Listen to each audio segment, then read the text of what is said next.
transform your life. Now, I'm not making an exaggeration. I'm not sharing something with you that is over the top. What I'm saying is totally 100% true. Let me explain what I mean. When the disciples were following Jesus 2,000 years ago, they spent 3.5 years with him in ministry. And they had the opportunity to learn all kinds of things about life and all kinds of things about ministry to reach the lost for Christ. They had opportunity to ask all kinds of questions too. But on one particular day, they asked Jesus probably the most important question that they could ever ask him. And it's probably a question that you and I might not even think of asking Jesus. Why, if we were there 2,000 years ago, we'd probably say to Jesus, Lord, teach us how to do miracles, or teach us how to heal people, teach us how even to raise people from the dead. But my friend, that's not what the disciples asked Jesus to teach them. In Luke chapter 11 and verse 1, the disciples asked Jesus, they said, Lord, teach us to pray. They wanted Jesus to teach them how to pray because they saw a link between his extraordinary prayer and his power.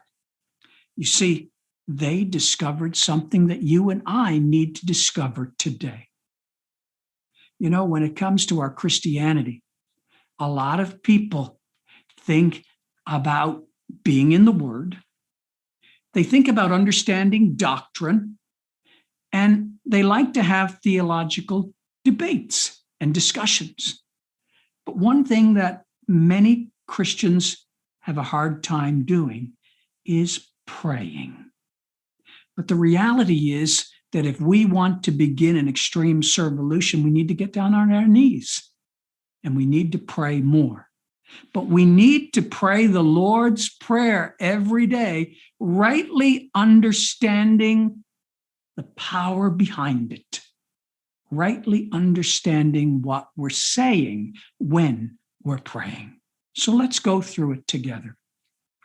Matthew chapter 6, verses 9 and 10, the first part of the Lord's Prayer, Our Father. You know, that's a very inclusive phrase, isn't it? Our Father. It's inclusive of anyone in the entire world. Anyone can pray this prayer and come to the Father.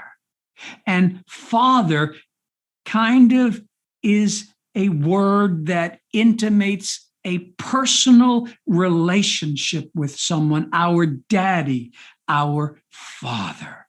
God calls us to enter into a personal relationship with him like a father. Our Father, which art in heaven. My friend, our God is the God of the galaxies.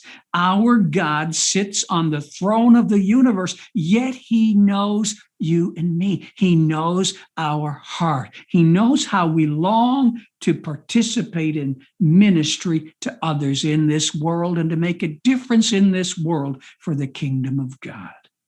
So it says, Our Father, which art in heaven, hallowed be thy name. Hallowed, holy, revered, awed be your name, O God. But notice what it says next. It says, thy kingdom up in heaven come down to this earth. Thy will be done in earth as it is in heaven. Now, my friend, do you know what you're praying when you pray that prayer? You are actually saying to God, I want your kingdom, which is in heaven, to come down to this earth. I want your will, which is done in heaven, to be done in this earth. How? Through me. God, I'm giving you permission to use me, to use my hands, my feet, my mouth, my life, and my being to be a kingdom bringer. I want you to bring your kingdom to this earth through my life.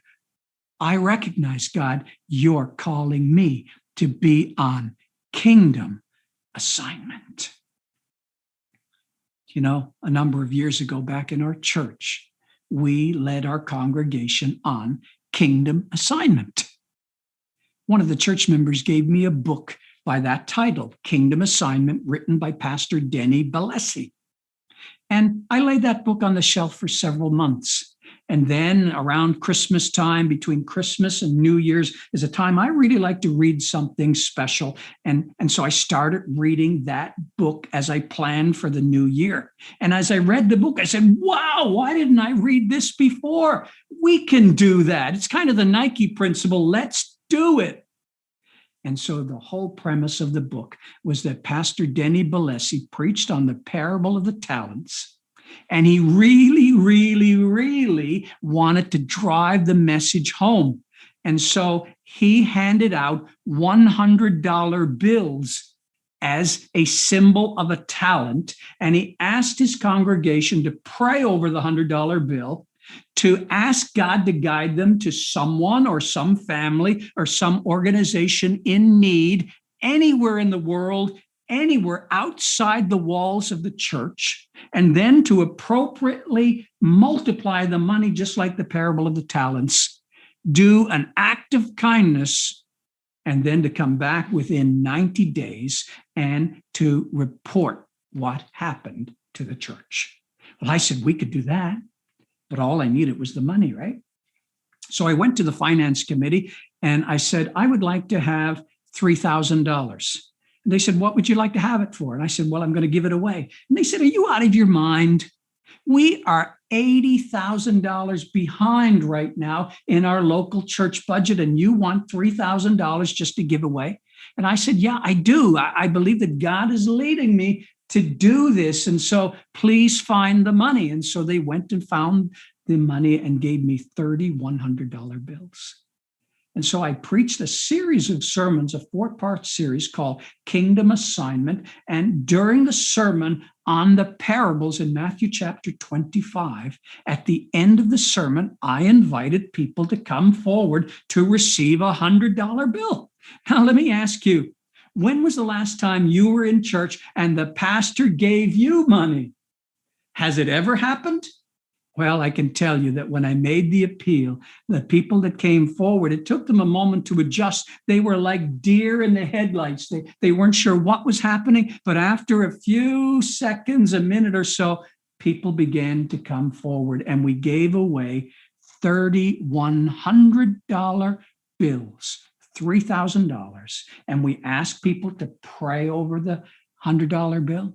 We asked them to ask God to guide them to someone or some family or some organization in the community outside the walls of our church, anywhere in the entire world, and to multiply the money appropriately, do an act of kindness, and then to come back within 90 days and report what happened to the church. And it was incredible. It transformed our church forever, my friend. The $3,000, the 30 projects of $30 $100 bills went all around the globe. We had a project in Nepal. We had a project in South America. We had a project in the US and Canada. And we had a project that was anywhere maybe that you could think of throughout our local community. The $3,000 was multiplied within 90 days to $90,000. And my friend, on one particular Sabbath in December, our church congregation gave away $90,000 to the local community with no strings attached and with extreme generosity to expand the kingdom of God and not just the church. People in our community were astounded. They wanted to write about it in articles and put it on television and so on and so forth. It was at Christmas time, and it made an incredible impact on our community. One of the kingdom assignments was that of our young adult Sabbath school. they decided to take a $100 bill and they prayed over it. And they found a family who had a little girl by the name of Emily who was battling leukemia. And Emily and her mom and dad had to leave their community 9-10 hours north of us in British Columbia and come to Vancouver Children's Hospital for treatment. And so mom and dad were not able to continue working at their jobs and have the regular income that they needed. And so our young adults decided that they were going to play soccer, you might call it football, and they were going to do that for 24 hours and get people to sponsor them by the hour to play. And it was amazing as to what happened. They played soccer, football in the month of November in the freezing rain here in Canada. And they played for 24 hours. And the amazing thing was that $100 was multiplied into $24,000 for Emily and her family as they walked through one of their times of greatest need.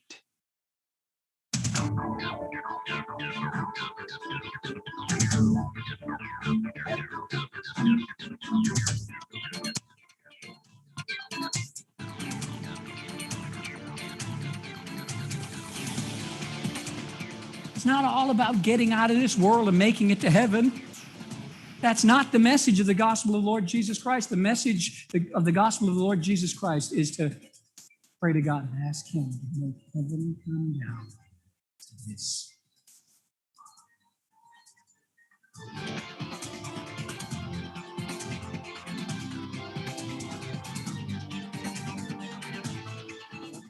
If you feel the Holy Spirit of God speaking to you, I invite you to come and receive one of these.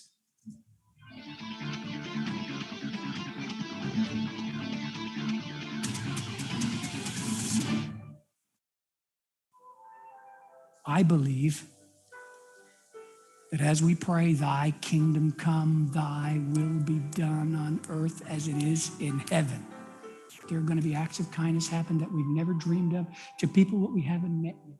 How do you multiply $3,000 into $50,000 or more in just 90 days? How do you inspire ordinary individuals, housewives, mechanics, teachers, nurses, and businessmen to do something significant to touch the lives of those around them? The Kingdom Assignment Journey, that's how. On September the 9th, I challenged our congregation to realize that God is calling everyone who is a disciple of Jesus to accept a kingdom assignment. We shared the story of the parable of the talents in Matthew 25. And after that sermon, we handed out 30 $100 bills, looking for 30 individuals to come forward to pray over their $100 bill, to multiply it, and to do an act of kindness for someone outside the walls of this church.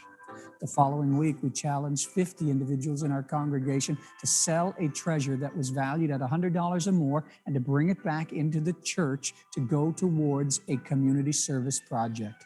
Then on the third week of Kingdom Assignment, we challenged 120 individuals to dedicate 90 minutes of their time during the next 90 days to do an act of kindness for someone less fortunate than themselves. And finally, during the fourth sermon in September, we challenged 100 people to pray for 5 folks in their circle of influence that God would allow them to do an act of kindness for them during the next 90 days. It's incredible to see how ordinary people have been able to make a difference in the world around them through accepting the Kingdom Assignment Challenge.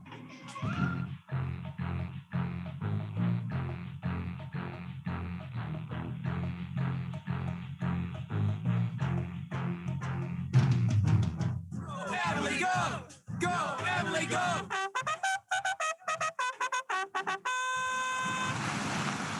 It's a foul day for a game of soccer. But these players don't mind a bit. We have some players that are playing for 24 hours, if you can believe it, and others who are just playing for an hour, 2 hours, 6 hours. And we're going straight from now, 10 a.m. until 10 a.m. tomorrow morning, rain or shine.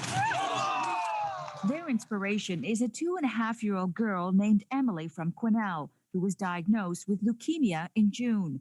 The little girl is in Vancouver with her family, receiving chemotherapy at Children's Hospital. The hope is to raise at least $15,000 to help her family with travel and living expenses. We have had an amazing response from the community. Amazing. I would say more than half of our players are just from communities all over, in Langley, Abbotsford, Maple Ridge, just everywhere. It's fabulous. There is only one thing that really matters to each of us who participated in the journey, and that is that we might hear those words of Jesus. Well done, thou good and faithful servant. Enter into the joy of the Lord. You see, as we pray, thy kingdom come and thy will be done on earth as it is in heaven, and we understand its implications, it causes us to loosen our grip on our own kingdoms. In short, this phrase inverts everything that we have considered normal, and it redirects our hearts to the rule and reign of God and his kingdom in this world. You see, ultimately, my friend, I want you to remember the Lord's Prayer reveals more about how to live than how to pray. And so all of our acts of kindness ministries in which we serve our community are simply to serve people with no strings attached, with extreme generosity to expand the kingdom of God, not just the church. Servolution strategy number 4. Servolution reminds us that people matter to God. This has got to be one of the greatest principles of Christianity as well, my friend. My favorite passage in Luke chapter 19 and verse 10 says, "For the Son of Man came to seek and to save the lost." That is the mission of Jesus. In fact, I remember when I was 25 years of age, and I heard a pastor share these incredible words, and they changed my life. He said, "Lost men and women and boys and girls matter to God. And if they matter to God, then they should matter to us." You see, when all is said and done, God wants us to value lost people. He wants us to let them know by demonstrating through acts of kindness that God loves them. And so we've developed another ministry at our church congregation to reach people in our community. And what we've been doing for the past 20 years is serving breakfast to children in our local elementary school. And even though we have our own Christian school right in our community that we run, we serve kids in the local elementary school. We make sure that they have a nutritious breakfast. We make sure that they have encouragement and some hugs. We teach guitar lessons. We even make sure that they have a backpack to put their books in. We want to minister to families in need in our community. And so we have our volunteers go into the local elementary school at around 7 in the morning. They prepare the breakfast, and they're there from 7 until about 9 a.m. Usually it's seniors, sometimes it's some of our members who go and they serve and they share acts of kindness with these kids and with the teachers, and then they go off and do their workday. It's an incredible experience when you're ministering to children. Jesus said, "Suffer the little children to come unto me and forbid them not, for of such is the kingdom of God." Take a look at our breakfast club in action. I think that breakfast is really, really important. Some kids don't have it at home.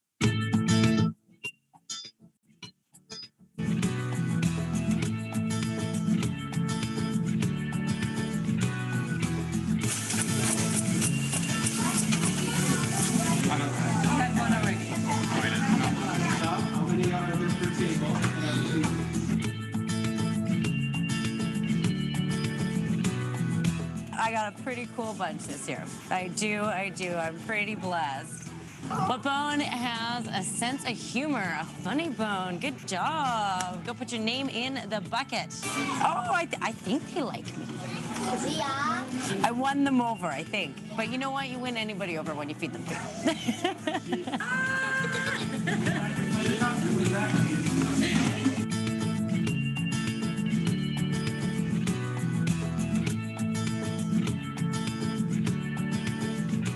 My name is Anastasia, and I've taken part of Breakfast Club since this year. I like the Breakfast Club foods; they're really good. And I appreciate it for the people who make it, you know. And I love Breakfast Club. I'm really glad that the kids get an opportunity to come here because it gives them that nutrition that they need in the morning so they can head off into the day.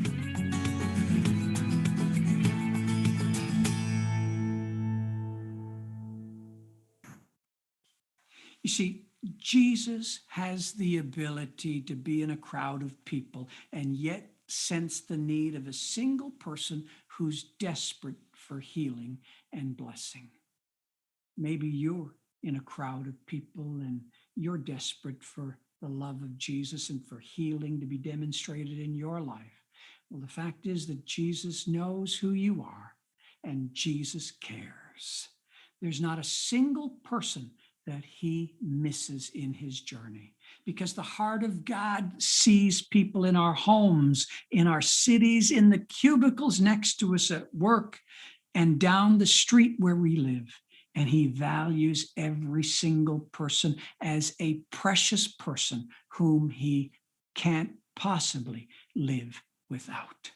So when we serve people, we need to let them know how infinitely valuable they are to God and to us, that people matter to God more than anything. Another ministry that we've developed in our congregation through acts of kindness is Single Moms Oil Change. Twice a year, we change the oil in automobiles for single moms in need. We also take a look at their cars and try to fix anything else that needs to be repaired. We vacuum the vehicles and wash them. And the moms come into our Acts of Kindness Center, and we'll have people to do manicures for them, a massage. We'll have games for their kids. We'll have a climbing wall in use for the kids and so on, so that it's a wonderful day for the whole family to experience the power of acts of kindness in their lives. We've been doing this now for well over 20 years. Sometimes we've been serving the same single moms over the years, and they have expressed to us over and over again their great thankfulness for this incredible ministry.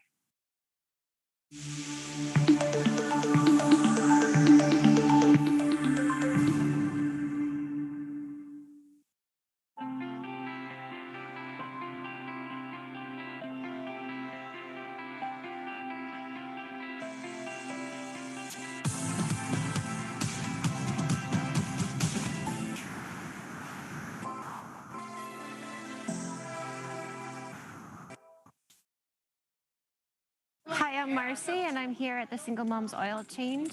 I just wanted to say thank you to the Seventh-day Adventist Church for putting on this event. Just to know that they're taking care of my car and helping out with that. It's a great stress reliever. I don't have to worry about finances. They're really great at just showing the Father's heart in a tangible way. They've also helped purchase new tires for my car when I had trouble paying for that. It's a great experience. It's so needed in this community, and it's so appreciated. And here with the Acts of Kindness, it gets done. Safe, your car is safe, your family's safe, and it's all by volunteer. So thank you so much from the bottom of my heart.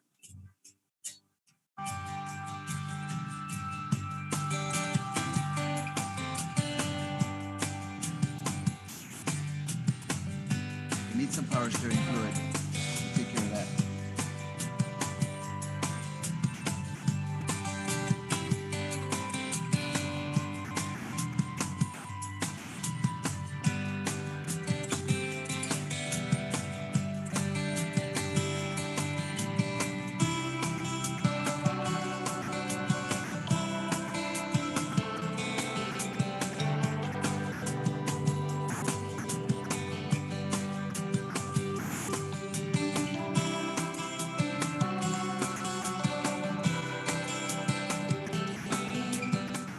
Hi, my name's Carter. I'm here at the 12th annual Single Mom Oil Change.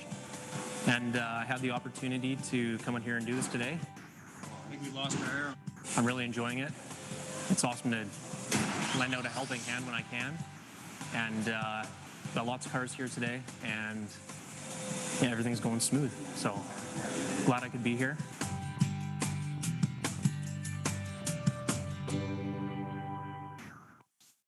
So I guess when it all comes down to it, we need to meet each other with a smile, for a smile is the beginning of love. You see, I found the paradox that if you love until it hurts, there can be no more hurt, only love. Mother Teresa said it this way: love has a hem to her garment that reaches the dust. It sweeps the stains of the streets and the lanes, and because it can, it must. I guess I want to inspire you today to begin an extreme servolution through practicing acts of kindness every single day so that you can begin to see a transformation in your own life, your own church, your community, and my friend, it can and will change the entire world. If you would like to receive a free transcript of these extreme servolution presentations, I invite you to simply send an email to hello@churchinthevalley.ca. If you'd like to purchase any of our Acts of Kindness resources, including one of 5 AOK manuals that were written to help churches, church members, and pastors to be able to share an extreme home makeover or a single mom's oil change or a Cars for Moms ministry in your community, then all you have to do is go to www.actsofkindness.ca, or you can call us here in Canada at 604-514-8335, and we'll be happy to help you get these materials. If you'd like, you can also go to adventsource.org and type into their search engine Acts of Kindness, and you'll find the materials on their website as well.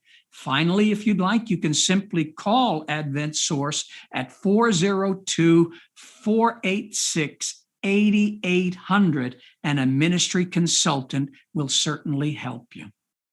Well, we've come to the close of our second presentation. Let's bow our heads as we pray together.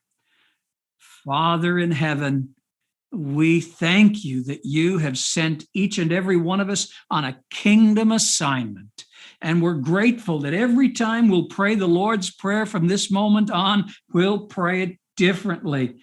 And that, God, we've also discovered that lost men and women and boys and girls matter to you more than anything else, and that they should matter to us equally as much as well.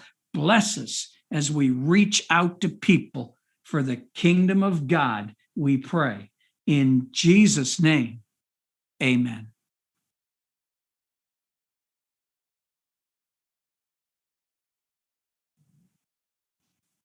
Thank you so much, Pastor Jameson. And thank you all for being here. We are so happy to see so many of you here. The floor is open for questions now. So go ahead and type your questions in the Q&A tab that you see below your screen, and Pastor Jameson will be glad to answer them.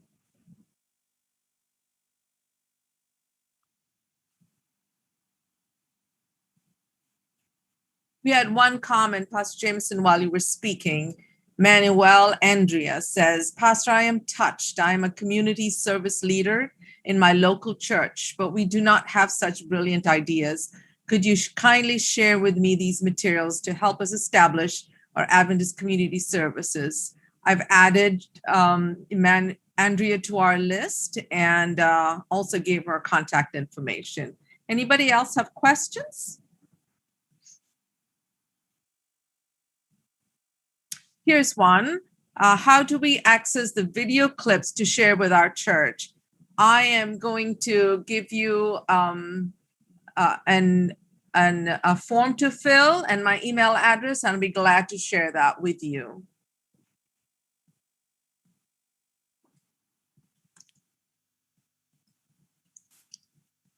Here's another one. How do you find sponsors for things like the 24-hour football game? Do you solicit businesses and organizations, or are the participants asked to solicit from friends and family? That's from Amy. Hi, Amy. That's a great question. Basically, our young adult Sabbath school class probably consisted of about 20, 25 young adults. They decided they wanted to help Emily, a little girl who had leukemia, and they were going to play soccer for 24 hours. And they went out and solicited sponsors from friends, family, but they also did a social media campaign. And soccer players from all over the lower mainland and beyond began to donate and sponsor our players. And the $100 grew. When it was all said and done, it actually worked out to be $25,000 that we gave away. Some of the numbers that I gave, we were making videos ahead of the final count. And so they raised $25,000 through individual asks for sponsors to sponsor them every hour on the hour to play soccer or football. Here's another one. Many of the acts of kindness seem to be team-based and require youthful energy. How can you practice A-OK when there are about 12 to 15 active members in your church and the average age is 70 plus? Okay, that's another great question. Thank you, Madeline. If I'm saying your name correctly, we made reference to that yesterday. We had churches around us, and a pastor who was in his 60s decided that he wanted to do this extreme servolution concept in his church. He had 15 members, and they started out by simply installing a wood stove in an elderly lady's home. And they became friends and so on. They also started fixing some automobiles right out in their own driveway. And as the news began to get around that little community, as they began to touch lives, the membership, or I should say the attendance of that church, grew from 15 to 30 people within a year or a year and a half. And that pastor was so incredibly excited. I guess it's, again, all about moving from the realm of believing is seeing, from seeing is believing to believing is seeing, and stepping forward in faith, and God will take care of the outcome, no matter what the size of the church, no matter what the age of the folks in the congregation. You just need to activate them according to their passion. Here's another question from Jay. Did you receive a lot of resistance by your leaders in regards to casting a vision of community awareness? If so, how did you counter it? Jay, another great question. I did not receive too much resistance. One of the things that we mentioned was that we demonstrated the power of acts of kindness by having a police appreciation day.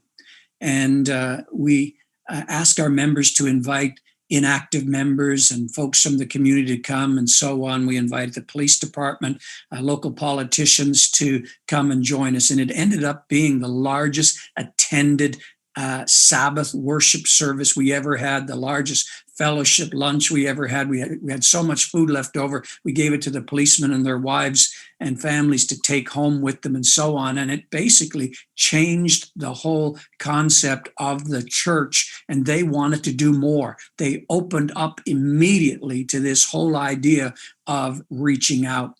Now, there may be some churches that will say you did that on Sabbath. Well, yes, we were worshiping on Sabbath, and we had a wonderful time showing appreciation to our police officers. Some churches have elected to do that same program on another day of the week, and the same result is there. When we step out and do acts of kindness, it not only changes our church and our community, it changes the hearts of our church members, and they begin to buy into this whole idea of using their passion, skills, abilities, and talents that are already residing within them so that they can make a difference in this world for Jesus. So it's kind of a thing that is exciting, and it is contagious, and it multiplies after you get it started. Here's a comment from Jay. I want to say to you and your church membership, well done, and God bless you as you assist others in knowing him. Thank you so much, Jay. God has already blessed us, and he's continuing to do it behind the scenes, even during this pandemic.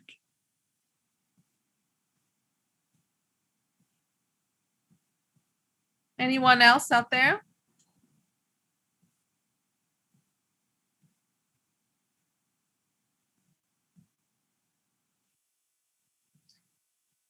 I really like the quote you used from Mother Teresa. Love has a hem to her garment that reaches the dust. It sweeps the stains of the streets and the lanes, and because it can, it must. It's such a frameable quote. I love that quote too. It brings it right down to the very basics, doesn't it? You know what I mean? The most simple act of kindness can make a difference. I guess acts of kindness can and will make a difference for the kingdom of God in our world, not just for the church. You know, and people say, well, don't we want to grow the church? Well, I've discovered that when we focus on growing the kingdom of God, God grows his church. We don't have to worry about it. It just seems to happen, as NCD would say, natural church development. It happens all by itself. It's just a different focus, and it opens us up to the incredible blessings of God, and the church grows just as God's kingdom grows. Absolutely. Here's one from Madeline. Are you talking about joining other churches in these efforts? If so, how does that work with the three angels' message calling his children to come out of a false teaching, my people? Doesn't that send a confusing message? Thank you again, Madeline, for your question. Most of what I've been describing to you is from our church, Church in the Valley. We host all of these ministries ourselves. From time to time, for example, we might have a church congregation that has a youth group, and they want to come and help out at our extreme home repair, maybe paint the fence. And we're happy to join hands with anyone, whether it's some volunteers from a veterinarian company, whether it's a donut shop that wants to provide some refreshments to the volunteers and to the single moms. So we're all about reaching out, all about making connections. You asked about church involvement. 99% of the time, it's simply run out of our Seventh-day Adventist Church and our Acts of Kindness ministry, but we're open to building relationships and sharing what we believe, including the three angels message. I hope that answers your question. Anyone else? Here's one from Amy. I live in a community with a lot of retired neighbors. Your presentation is inspiring me to rally them to join me in a 24 rockathon in the rocking chairs on my front porch. Thank you again for your presentations. Very inspiring. Wow, Amy, you know, that's a great idea and something that I think would excite your church members, excite your community. You'd even see the media come along and want to take pictures of the seniors rocking in their rocking chairs. They can do crocheting, they can do knitting, they can do all kinds of things. Just because we're older doesn't mean that we can't do things. We can use whatever we have for Christ, whether it's large, whether it's small, whether we're young or whether we're old. Here's a comment from Maureen. Thank you. I appreciate the emphasis of kingdom growth as a natural church development. I'm encouraged and inspired. Thank you so much. Thank you, Maureen. You know, I really believe, as I mentioned in that video clip, that when we pray the Lord's Prayer, thy kingdom come, thy will be done on earth as it is in heaven. And we understand that we're actually giving God permission to send us on kingdom assignment and to use our hands, our feet, our mouths, our beings to grow the kingdom of God. Then he delights, and he just opens up all kinds of opportunities to grow his kingdom. And it grows our church members, it grows pastors, and it can't help but to grow churches as well. Carol says, thank you very much. You're welcome, Carol. I see some participants from last night and recognize some names. Thank you all for coming back. And I'm sure some of you brought friends again. We appreciate it. We have a part 3 that follows this at 3 o'clock in about 15 minutes, and we hope you can join us. We'd also love for you, if you've been getting a blessing, to quickly send a message to some others to join us.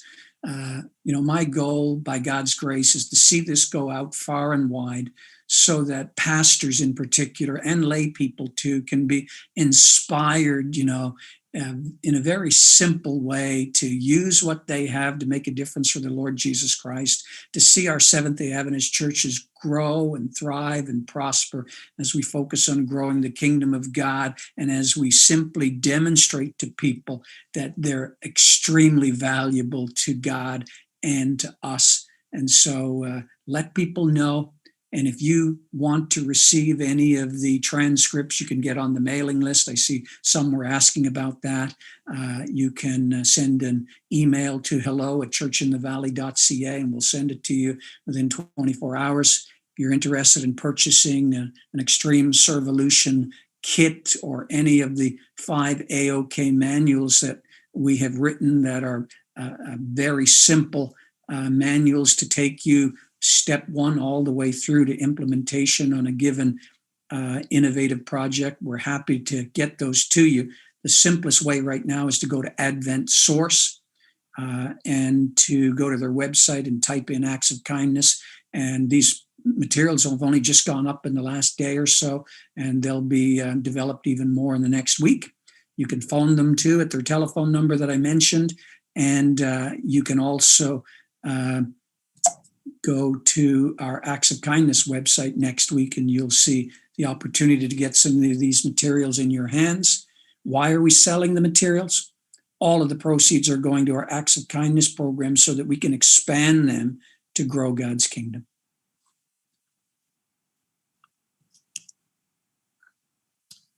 There's some that are saying inspiring. There's several who are putting their email addresses here. And just to let you know, I am copying them. I have them here, and I'll send them to Pastor Jameson. And those of you who have filled the form for more information, all of you would get a respond next week. And even those emails will be, email addresses will be shared with Pastor Jameson.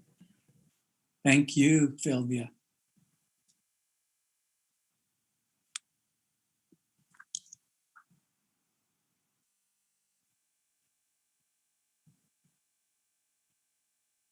Let's see, here's more email addresses to be added. I'm doing that. Pastor P.R. William Willies, I got your email address. And I've got the others as well. Any other questions from anyone?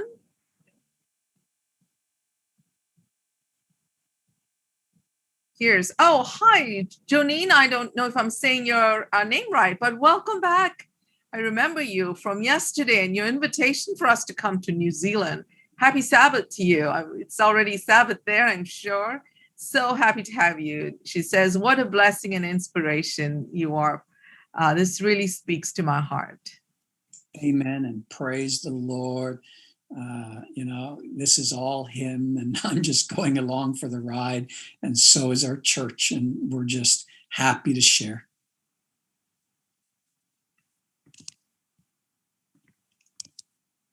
Thank you, Lawrence. I have your email address. This third presentation that's coming in a few minutes is my favorite. It encapsulates 2 more incredible principles, and it also shows a little bit of the story of what's happened in our local church as to how much God has poured out his blessings upon us as we give to the community. It just keeps coming. If you could just take your Zoom link for this meeting and share it. Would anybody like that Zoom link again? I can, unfortunately, a Q&A doesn't allow me to share with everybody. at the same time. But if you need it, let me know and I'll see that come up, and I will add you to the list and send you the Zoom link. Hey, Sonia, welcome back. I remember you too from last night. Here's some comment from Garland. Excellent presentation, Pastor. We look forward to the material to share with our church leaders. Inspiring. Thank you, and praise the Lord. Okay. What would we do without copy and paste? Got your email address, Anja. I got yours, Sonia. Oh, the Zoom link. Okay, give me a second and I'll get that Zoom link for you.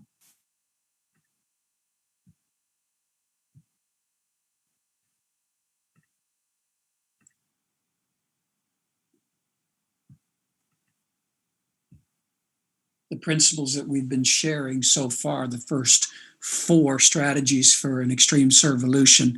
Number 1, serving with no strings attached. Number 2, serving with extreme generosity. It's okay to be generous to our community, just like Jesus was generous to us. And number 3, to expand the kingdom and not just the church. And number 4, to remind us that lost men and women and boys and girls matter to God. These are all biblical principles. They're also principles found in the spirit of prophecy, and they are huge. And sometimes we become a little narrow in our focus, and we need to open ourselves up to the whole concept that Jesus was trying to share that night with Nicodemus, and that he came to give his life. And for God so loved the world, which includes everyone. Every single person, no matter who they are, no matter what their background is, God loves everyone. And when we grab a hold of that concept with those 4 principles that we've shared so far, those 4 strategies for an extreme servolution, it just totally transforms a church congregation. It makes an incredible difference in the community, and an act of kindness can and will change the world.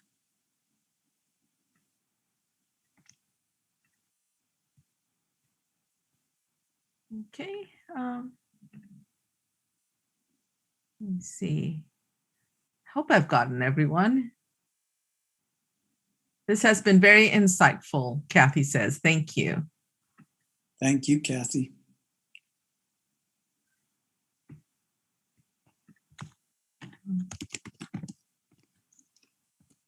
Someone is asking, are the presentations going to be replayed? Philvia, I'm not sure how to answer that. I am going to have it on the YouTube channel that Vivid Faith has, but my email address is manager@vividfaith.com, VIVID faith.com. And if you email me, I'll send you as soon as it goes live on the YouTube channel, which would be next week. And again, if you are interested in purchasing any of the materials, we're going to provide you with the transcripts. We're going to provide you with all the PowerPoints, all of the videos, and all that will be on a thumb drive, and you can take it and make it your own and use it in your local church context to fit exactly where you are, anywhere in the world.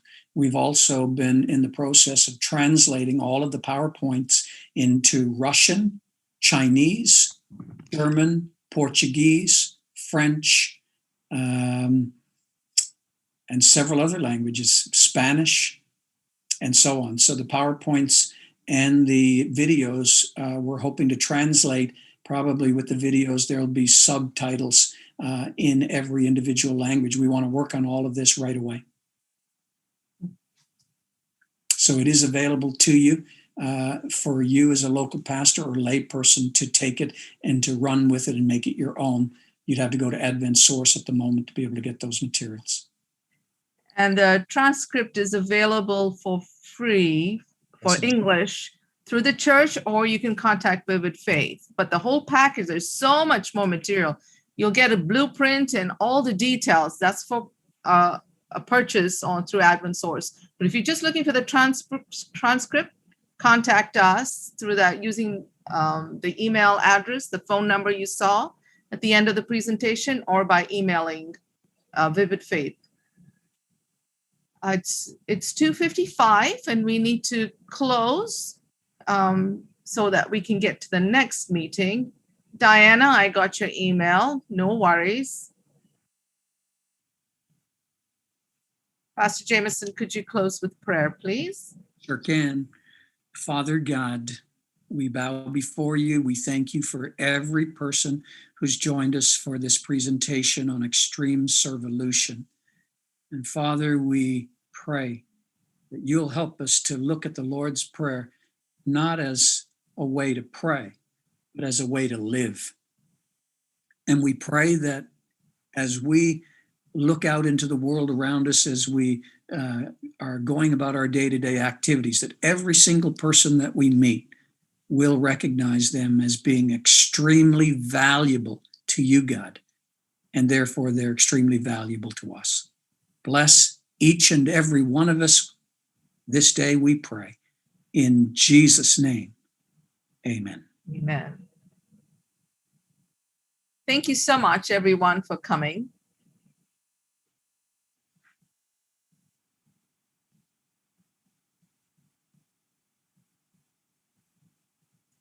I got you, Amy.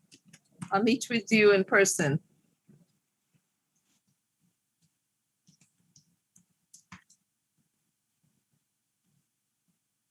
Oh, there's still some emails coming. Okay. I'm going to leave Phil. Sure. Yes, you go ahead and I'll join you there. Thank you so much.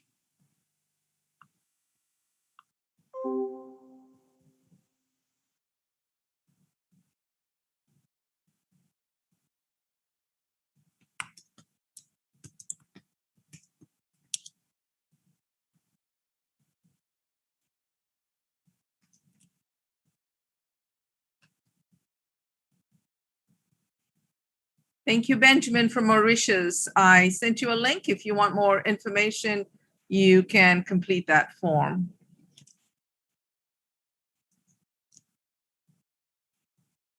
Garland, I think I already have your email address. Did I see an email from Lebby? I'm not sure. Lebby, can you send it to me again, please, just to make sure?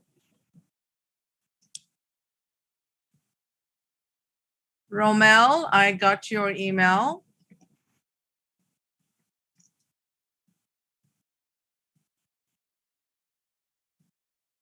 Madeline, I got yours.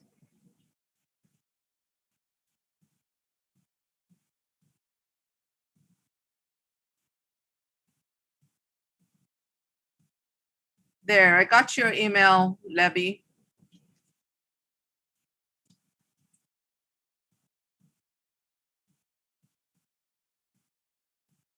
You're welcome, Madeline.